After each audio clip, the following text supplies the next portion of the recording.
Good evening, everyone. Welcome to another edition of Awaken the World Quick Talk. Tonight, doing the right thing. Don't even try.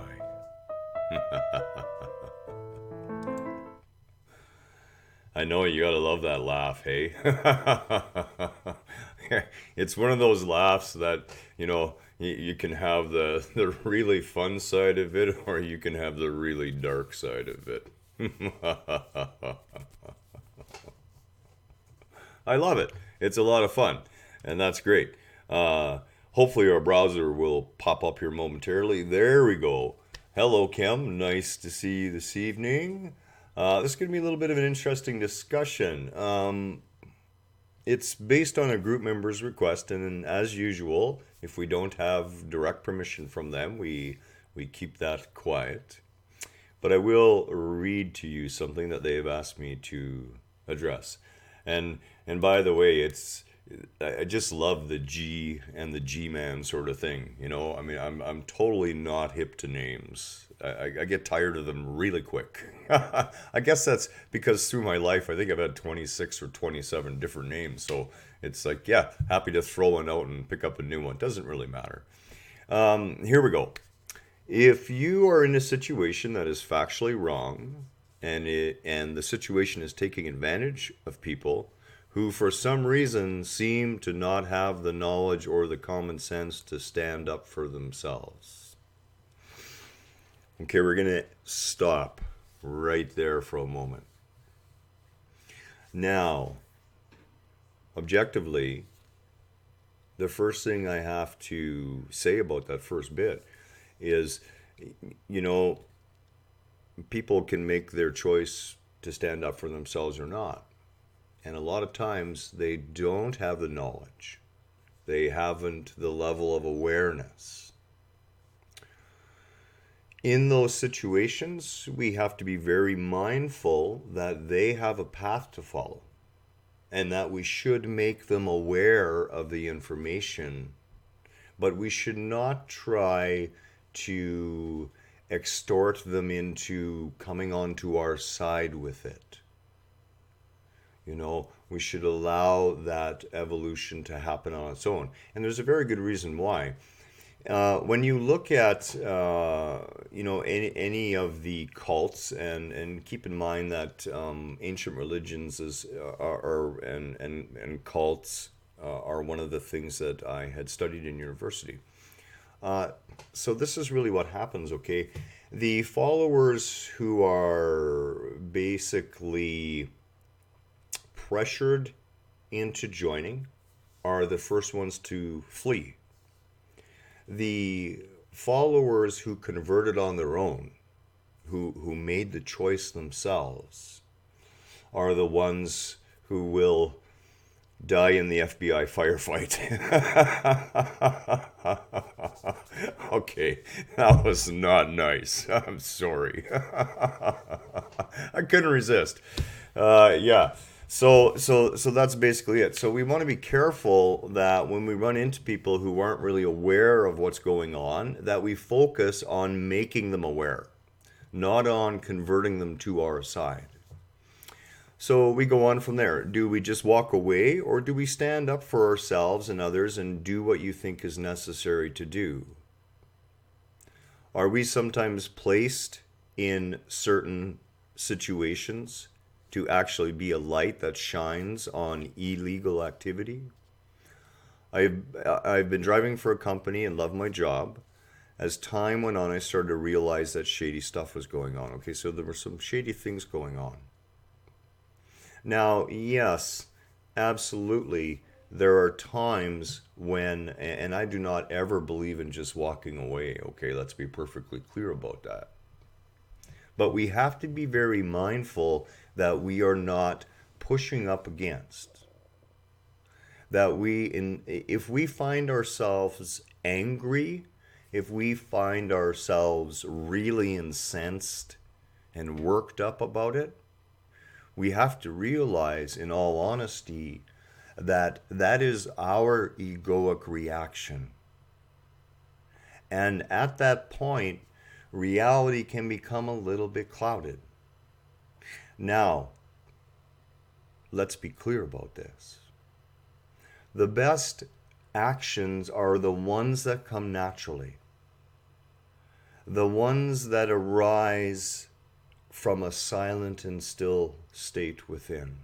And Kelly could speak to this, and she will let you know that she watches me and sees how there's nothing ever that stands in my way. Everything simply flows. The answers come when they're needed. There's no deep thought about it. It's just realization after realization, and action occurs naturally. We are lights everywhere we are. And when we see those things which potentially can do others harm, which potentially are bad for, the other people who are competing in what should be a fair environment, perhaps, or causing unnecessary stress on employees or workers in any form, we should stand up, but not stand against.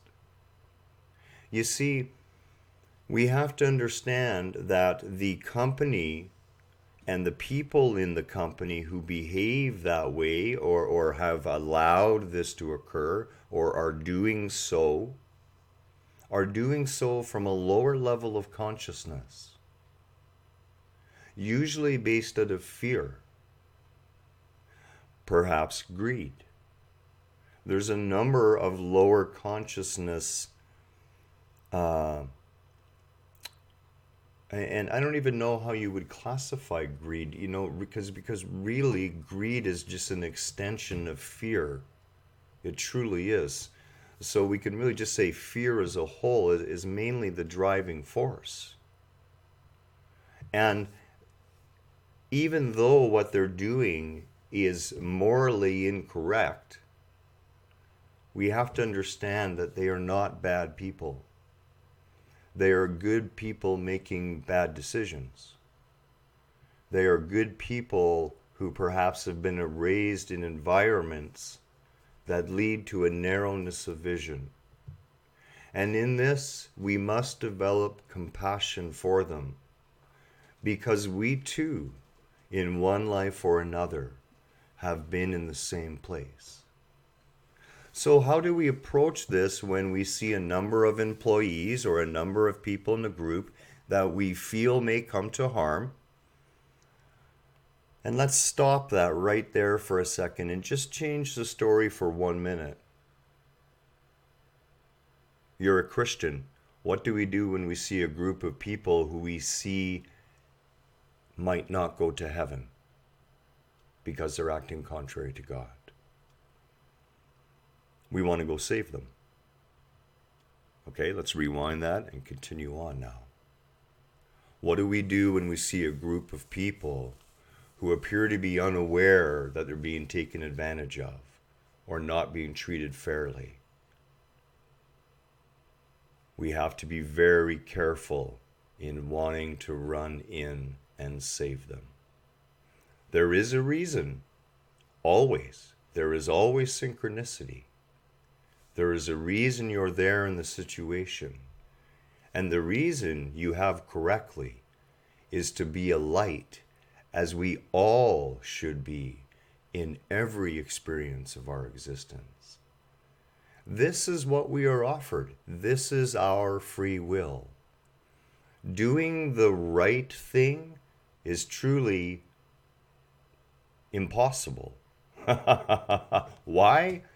Because no matter what you do, it is made perfect. It is made right. There is no judgment. But everyone is saved. Things happen for a reason.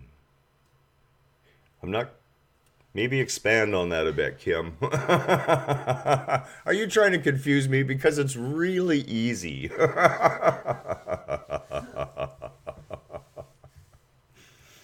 So, here's the deal. When we get too much in our head trying to think about what the right thing to do is, we typically do the wrong thing.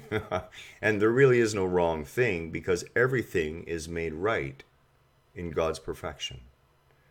The sea of consciousness, the web of life,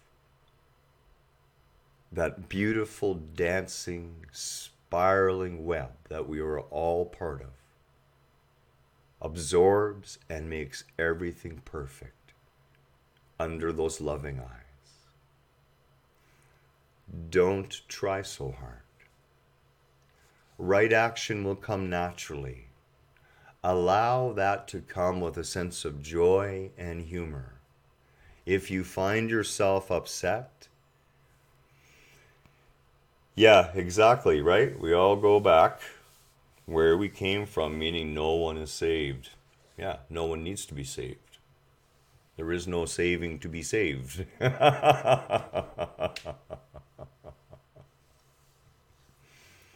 So when we stop trying, when we stop coming out of mind, when we simply work with ourselves to stay in that place of peace and harmony, we will take what the Buddhists call right action, which really means natural action, a natural extension from the peace within. If you find yourself upset, if you find your body is tense and strained, if you find yourself tight or angry or upset, your body is telling you that you're taking a difficult path through this. And there is an easier path that's more in alignment with the truth of your existence. And that is the realization that no matter how someone chooses to perform, they can only do so from the level of consciousness they possess. Gandhi understood this perfectly when he and the other workers stood at the opening to a company and refused to work anymore. And the British soldiers beat them mercilessly with heavy wooden sticks, breaking bones, cutting open skin. The women did their best to patch up the men, and those who could got back on their feet and approached the line again, only to be beaten down again. Never once did one of those people look upon their brother who was beating them with the stick and hate them or try to convert them. And yet, so many of those soldiers lost heart, couldn't look at themselves, wept openly at what they were doing. Be the example. That's it, that's all. Much love to you all. Namaste. Have a beautiful Tuesday night. And we'll see you again very, very soon.